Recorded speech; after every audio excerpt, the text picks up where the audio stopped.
Me oleme papa mangiga selfie moodil ja põhjus on väga lihtne. Esimest korda on minu kallis hingesugulane Igor Südamesalus, käis just Vigala jõe ääres, kus ääres on tema omaksed sündinud. Ja ema on sündinud Vigala jõe ääres. Miks on meie kohtumine praegu ka sulle oluline? Sellepärast, et ka sina tahad teada, mis olukord tegelikult Eestis praegu on. Ja üldse maailmas. Just, mis olukord on praegu Eestis ja maailmas? Kas see on maailma lõpp? Segane. Väga vähe on neid inimesi, need on ärganud, valgustatud, kellel on teadlikkus, millest siin on ka selline üldine protsess, nagu me läheneme ju sügisele, eks ole, see on selline loodusele protsess, nii on inimühiskonnas ka. Et kõik ei ole inimese teha, vaid on ühiskonnas endas on teatud protsessid, millest saab aru ja on mõistetav, kui tunda, mis asi on see inimühiskond ja kuidas sünnib riik. Peab müüt olema, räägiksin narratiivist, müüt peab olema, et mille nimel me hakkame pingutama. Riik on pingutus, suunamine. Peab olema ideaal. Sina näitad siin ilusti, et kuidas loodusega koos elades jääb tugevaks ja ei tunne ennast nii üksinda nagu paljud inimesed. Inimesel on vaja ka teist koos.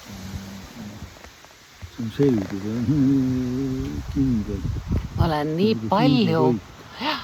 palju rääkinud seda, mida sina, mida tegelikult rääkis Tammsaare, mida on rääkinud Tolstoi.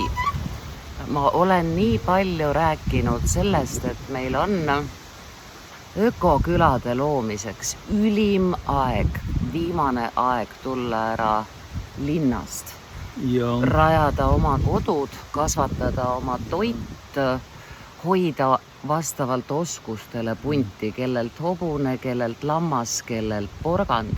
Seda räägib Siberi Anastasia ja Siberi, mis seal on, mis on kinni pandud. Aga mis meil Eestis toimub, järjest uusarendused viivad inimesi järgmistesse korteritesse. Lõhuvad keskkonda, looduskeskkonda pidevalt. Ümber minu siin Raplamaal on 11 viadukti üle, mitte millegi, kaevud on rikutud. On üles songitud munamägede kaupa maad selle asemel, et kasvatada oma toit, rajada oma kodud.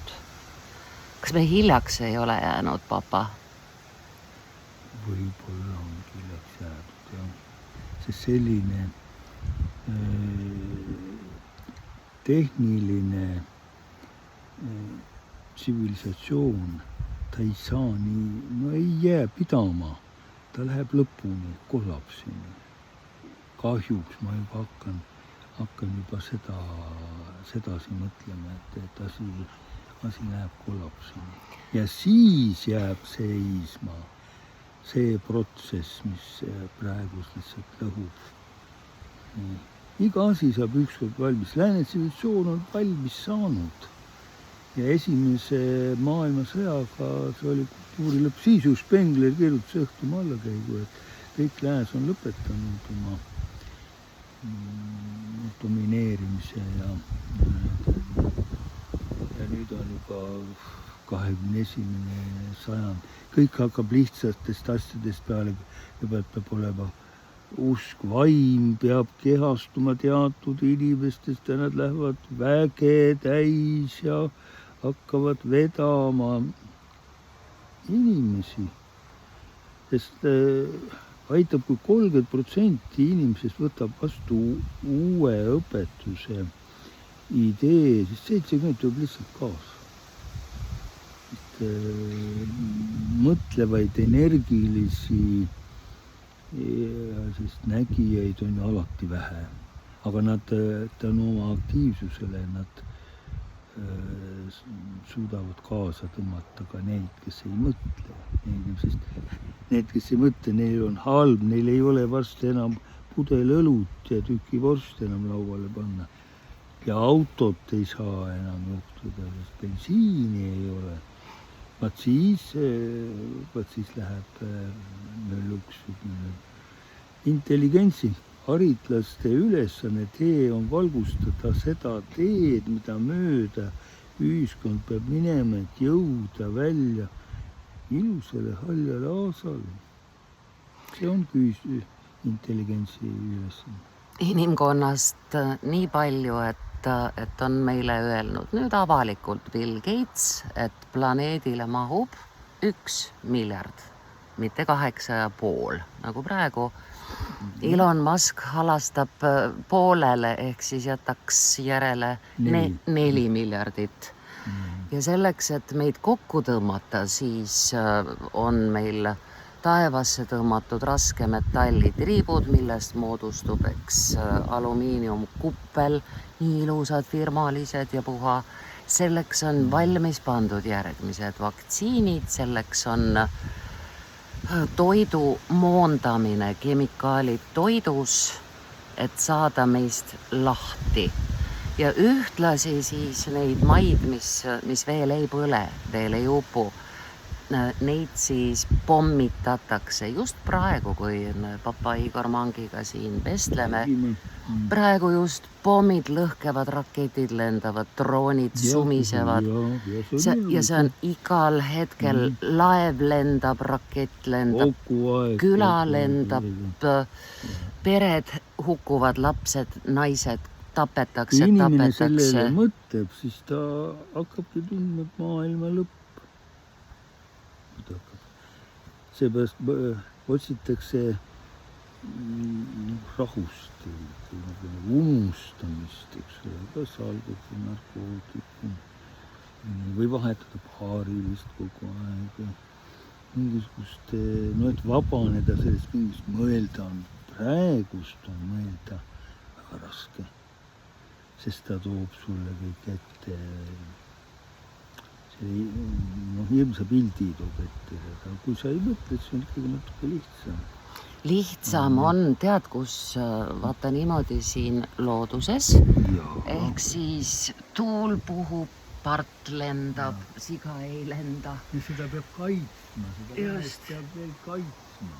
Siin on lihtsam alati, kui YouTube, uudistekanalid, mis iganes toovad kolli mulle kallale, siis ma tulen õue. Ja õues hakkab kergem, õues on kõik lihtsam, pärisem.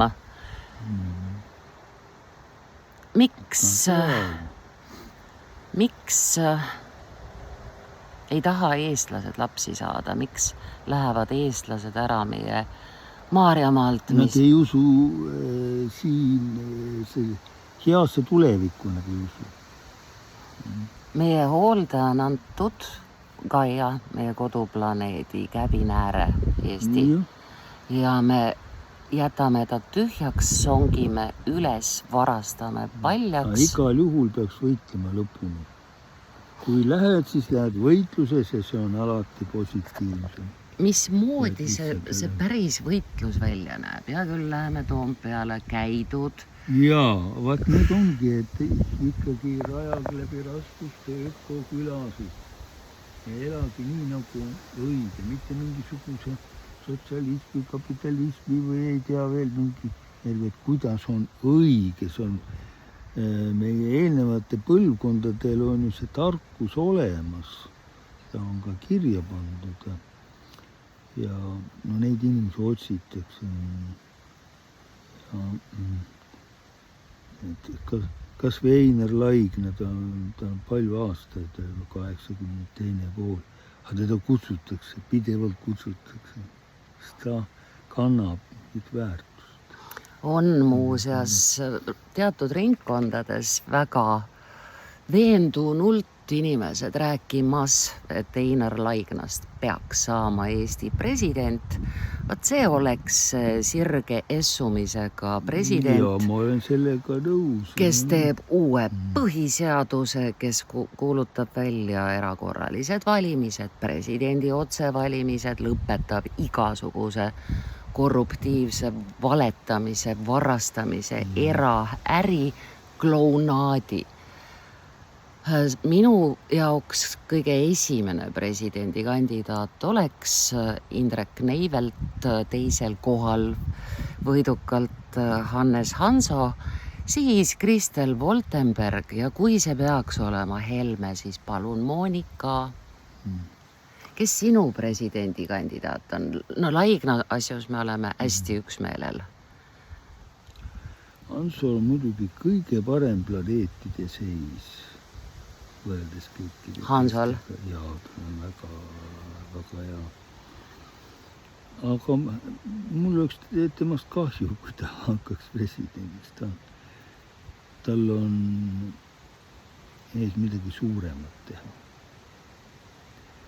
Midagi avaram. Ta on kosmilise mõõtmetega inimene. 2 seltskonda on teinud mulle ettepaneku kandideerida presidendiks. Ja nendele... See on sama, kuule, sa väsid lihtsalt ära. Ja ma olengi öelnud nendele ka, et palun ärge tahtke mulle halba. Meil praegu Alaril on asi ülihästi, sest Sirje on hoidnud teda ülivõimsas töös. Inimesekene, kas sa tead, mismoodi elab president 12 tundi? Kaamerad, läbirääkimised, lendamised. See on erakordselt karm ametikoht pluss peksa saamine lakkamatult. Aga meil president ei otsusta kõige tähtsamat asju. Ja ta saab sõimata selle eest, mida ta pole teinud. Nii et see, kes... Igal juhul mingi valima.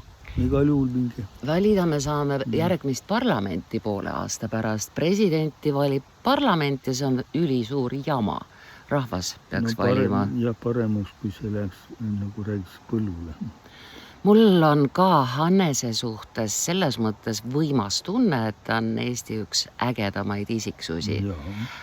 Ja nagu Igor ütles... Planeedid näitavad nii. Kosmilise missiooniga suurema ülesandega. Just. Et nagu Eesti pupsikpresidendi portfell, see oleks hea Hannese raiskamine. Jah, selles on see. Nii on.